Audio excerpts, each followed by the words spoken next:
Hello tout le monde! Aujourd'hui je vais revenir sur le nouveau film de Paul Greengrass qui, comme vous le savez, a fait les belles heures de la saga Jason Bourne, mais pas uniquement. D'ailleurs le cinéaste devait sortir initialement son film au cinéma en janvier dernier. Comme vous le savez, les salles étant toujours à l'arrêt, Netflix sauve encore une fois la mise sur ce nouveau film, disponible depuis le 10 février, et c'est ce qu'on va voir aujourd'hui dans les films du vendredi, La Mission.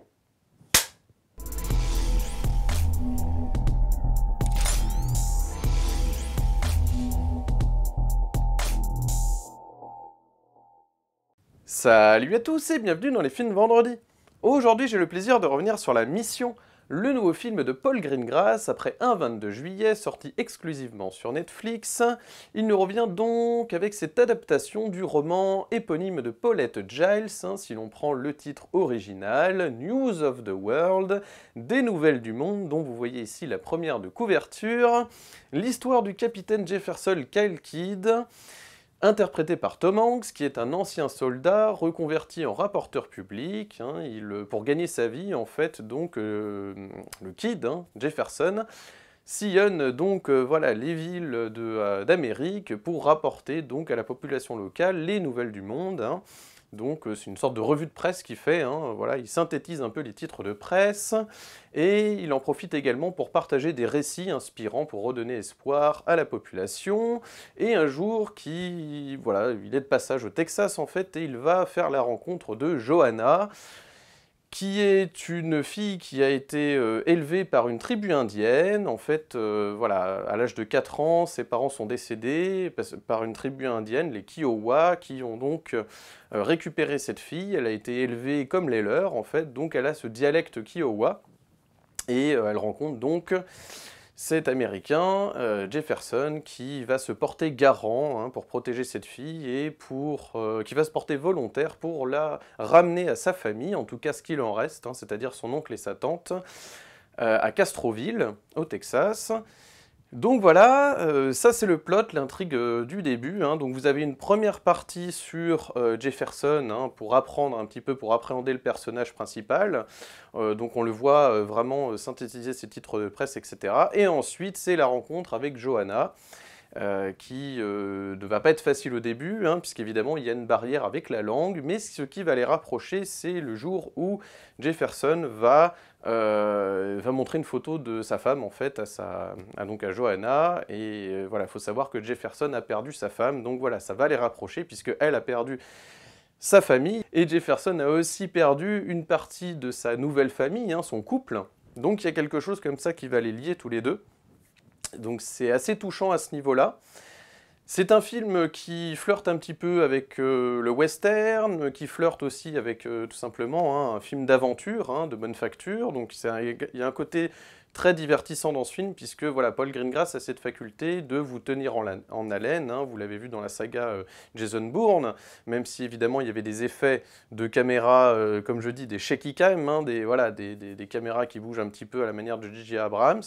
Moi je suis pas trop fan de ce style de réalisation. En revanche, voilà, on a pu voir aussi dans Captain Phillips, voilà, c'est un peu la même chose, mais il y avait un peu, voilà, il a commencé, en sortant de la saga Jason Bourne, il a commencé à s'intéresser, voilà, à se donner un style avec des films plus politiques. Là, dans La Mission, on se trouve 5 ans après la guerre de sécession, il y a encore des tensions en Amérique, et donc voilà, le parcours va être semé d'embûches, puisqu'ils vont rencontrer des bandits. Voilà, là, c'est le côté un peu western de la chose, c'est que vous avez des scènes d'action qui sont bien découpées, pour le coup, enfin, je trouve nettement meilleur que dans ses précédents films, Paul Greengrass, que ce soit Green Zone, qui était certes correct, ou Captain Phillips, mais voilà, on a une caméra qui est posée, on a un nouveau directeur photo, ça peut jouer, probablement, puisque voilà, c'est pas le même que le précédent, Captain Phillips.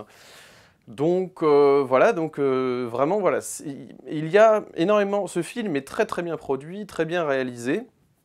Vous allez vraiment être touché par cette rencontre. Alors, la seule chose qui m'a, personnellement, qui m'a un petit peu dérouté, en tout cas, je suis resté un petit peu sur ma faim avec ce film, en toute honnêteté, puisque voilà, je m'attendais peut-être à ce qu'il y ait, qu'on s'attache plus au personnage. Vous allez vous attacher, je dis pas que vous n'allez pas vous attacher, mais voilà, il y a une petite, l'émotion jaillit tout doucement, hein. À la fin du film, vous allez être un petit peu ému, mais ça risque de pas être plus que ça, quoi. C'est-à-dire que voilà, ça aurait pu être un film beaucoup plus touchant, en fait, que ça ne l'est, parce que les personnages s'apprivoisent peut-être un peu trop facilement, trop rapidement. Voilà, c'est ce que je trouve en termes scénaristiques.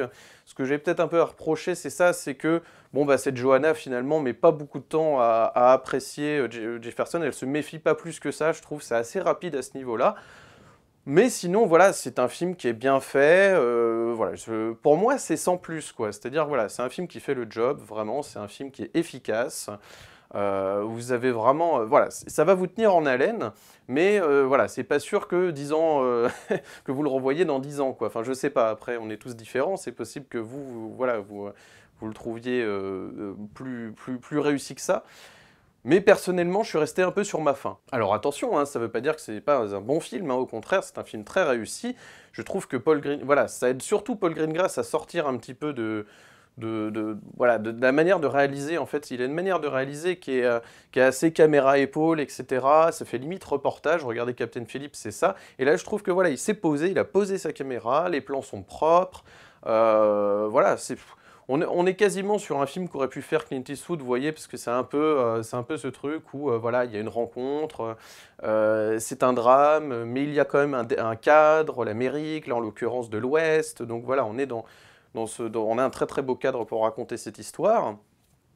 Et voilà. Alors après, en termes d'adaptation, c'est ça ma question, ma grande question que je me suis posée, parce que moi, n'ayant pas lu le livre de Paulette Giles, voilà, c'est en termes d'adaptation, est-ce qu'il y a peut-être plus de matière dans l'ouvrage de Paulette Giles? C'est possible, c'est possible. Alors là, pour le coup, je ne peux pas vous répondre. Si vous l'avez lu, voilà, n'hésitez pas à me dire, hein, dans les commentaires si vous avez lu l'ouvrage d'origine, s'il y a des choses qui manquent, s'il y a des choses qui étaient plus abouties sur la relation entre Jefferson et Johanna. N'hésitez pas, hein, à me partager vos sentiments sur l'ouvrage d'origine, parce que voilà, en termes d'adaptation, voilà, c'est ça après qu'il faut voir. Parce qu'il y a quand même une personnalité. La force de ce film, c'est que c'est pas un tire-larme facile, donc c'est pour ça. Il m'a peut-être manqué un petit peu d'émotion, mais d'un autre côté, c'est aussi salutaire de voir un réalisateur qui va pas dans le tire-larme facile, vous voyez. Donc, à ce niveau-là, c'est très bien. Mais d'un autre côté, voilà, est-ce que, malgré le fait que Paul Greengrass a réussi à mettre quelque chose de personnel dans ce film, malgré tout, parce qu'il y a un côté un peu contemplatif, comme ça on est sur un film qui est certes qui flirte un peu avec le film d'aventure, le drame social, avec cette fille orpheline, voilà, avec cet homme qui aussi gagne sa vie d'une manière, bon, il fait comme il peut, il a perdu sa femme, etc. Donc il y a aussi une dimension sociale, une dimension du code de western qui est revisitée. Bon, très bien. Mais voilà, ce qui me manque, je me dis, voilà, est-ce que Paul Greengrass, malgré tout, malgré voilà, sa patte artistique, il a quand même réussi à injecter, un petit peu, quoi, d'une certaine manière, il a participé également à l'écriture du scénario. Je me demande, voilà, vraiment, est-ce qu'il a pu extirper, hein, extraire toute la substance de l'ouvrage? Voilà, mais après, c'est la grande question de l'adaptation, évidemment.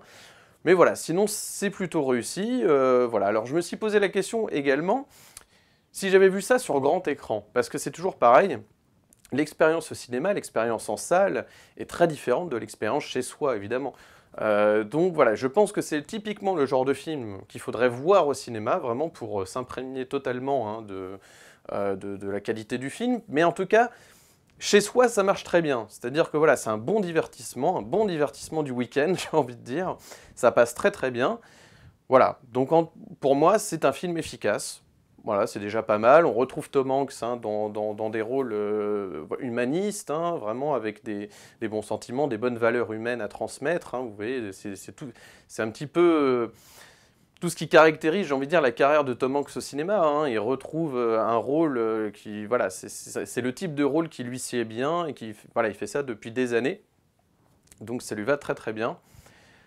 Donc pour moi, c'est un oui. Ce n'est pas un grand oui, parce que voilà, j'ai quelques réserves quand même envers le film, parce que je trouve que c'était à deux doigts d'être un très très bon film. Et voilà, on était un chouïa, voilà, il reste pas grand-chose pour que ce film, finalement, soit un très grand film hollywoodien, quoi. Donc vraiment, on était à ça, quoi. On était à pas grand-chose. Écoutez, en tout cas, pour ma part, je vous recommande néanmoins hein, La Mission, dont évidemment je préfère le titre original, News of the World, des nouvelles du monde. Alors juste un petit point quand même sur l'actrice qui incarne Johanna, évidemment vous l'aurez reconnu, c'est bien Helena Zengel de Benny. Vous savez que j'adore ce film, il fait partie donc également de mon top 10 de mes films de l'année 2020 préférés que vous pouvez retrouver également sur ma chaîne. Donc un petit point quand même sur la carrière qui commence à décoller hein, pour Helena Zengel qui se retrouve à Hollywood comme ça du jour au lendemain après ce très très fort Benny. Alors elle retrouve un petit peu en termes d'acting, hein, elle retrouve un petit peu les codes de Benny hein, parce qu'il y a ce mutisme, il y a... elle est un petit peu moins colérique hein, quand même dans ce film-là, mais voilà, c'est un peu le même genre de personnage finalement. Et c'est un peu comme si on avait mis une Benny voilà, au Far West, j'exagère mais c'est un peu ça. Et puis qui est un petit peu canalisée au niveau de ses crises. Voilà. Mais sinon, elle retrouve ce même type de personnage, ça lui va très très bien, c'est une jeune actrice en devenir, voilà, une jeune star, j'ai envie de dire en devenir, hein. Elle mérite vraiment d'avoir encore plein de propositions de la part de grands cinéastes, hein, et on lui souhaite. Mais donc voilà, elle continue son ascension et je trouve que vraiment, voilà, ça lui donne de la visibilité, c'est important, je trouve que cette actrice voilà, soit vue, j'espère que ça permettra aussi à des personnes de s'intéresser à cette actrice qui donc a joué dans Benny évidemment, qui est vraiment immanquable. Mais c'est dommage qu'elle n'ait pas plus de matière que ça finalement pour s'exprimer, voilà, parce que finalement... on se demande un petit peu si elle n'est pas une faire-valoir de Tom Hanks finalement au fur et à mesure du film. Ça aurait été bien d'avoir vraiment qu'elle ait un peu plus sa place. Voilà. Alors c'est difficile évidemment parce qu'il y a ce dialecte, hein, cette barrière au niveau de la langue, mais bon, ça aurait été intéressant. Ce qui manque à ce film en fait pour poser les choses, bah, pour moi c'est comme il y a un côté survival, un côté un peu road movie comme ça. Ce qui manque, c'est ce qu'il y avait dans Light of My Life, vous voyez, par exemple. Pour moi, c'est ça. Pour que ce soit un grand film, il faut que la relation entre les deux personnages, là, c'était peut-être plus facile parce que c'était un père et sa fille, mais d'un autre côté, cette Johanna trouve en Tom Hanks, hein, voilà, un père de substitution. Donc, voilà, une figure, en tout cas, une figure paternelle, hein, voilà, alternative. Hein, donc, elle fait une sorte voilà, elle commence à mettre une projection hein, sur cet homme qui donc la protège, etc. Donc il y a l'effet un peu paternel protecteur. Donc voilà, ça aurait pu être un petit peu plus soutenu à ce niveau-là, peut-être. Ça aurait sans doute changé la donne hein, sur l'émotion, qui aurait pu être plus forte quand même en tant que spectateur, de mettre plus d'émotion. Mais c'est bien fait, voilà, c'est bien fait. On va pas, voilà, ça va pas plus loin que ça, quoi. Le contrat est rempli, voilà, c'est un film que vous dites le contrat est rempli, le film est bon, mais ça va pas plus loin, voilà.